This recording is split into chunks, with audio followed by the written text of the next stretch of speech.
রাজ্যে বেসরকারি এবং সরকারিভাবে চলছে রক্তদান শিবির। আগরতলা সরকারি মেডিকেল কলেজ ও জিবিপি হাসপাতালের যৌথ উদ্যোগে মঙ্গলবার জিবি ব্লাড ব্যাংকে রক্তদান শিবিরের আয়োজন করা হয়। মূলত রক্তের স্বল্পতা দূর করতেই এই রক্তদান শিবিরের আয়োজন। এদিনের এই শিবিরে উপস্থিত ছিলেন স্বাস্থ্য সচিব কিরণ গিত্তে, জিবি হাসপাতালের মেডিকেল সুপার শঙ্কর চক্রবর্তী সহ আরও অনেকে।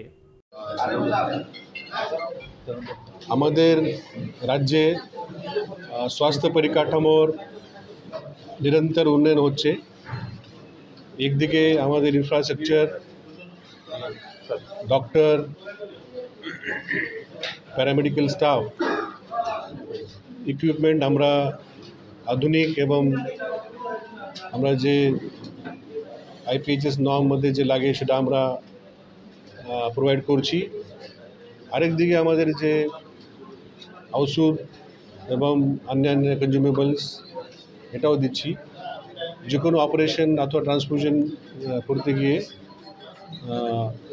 ব্লাডের দরকার, তো আমরা এই বছর আমরা প্ল্যান করেছি পুরো বছরই যে যে পরিমাণ মধ্যে আমাদের ব্লাড লাগে আমাদের রাজ্যে, এই পরিমাণ মধ্যে আমরা ক্যালেন্ডার আমরা করে নিয়েছি।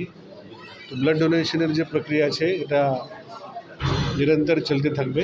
আর আমাদের সবাই ডক্টর বন্ধুরা এবং যে প্যারামেডিক্যাল স্টাফ এই ব্লাড ডোনেশন মধ্যে উনি ভালো ভূমিকা গ্রহণ করছে।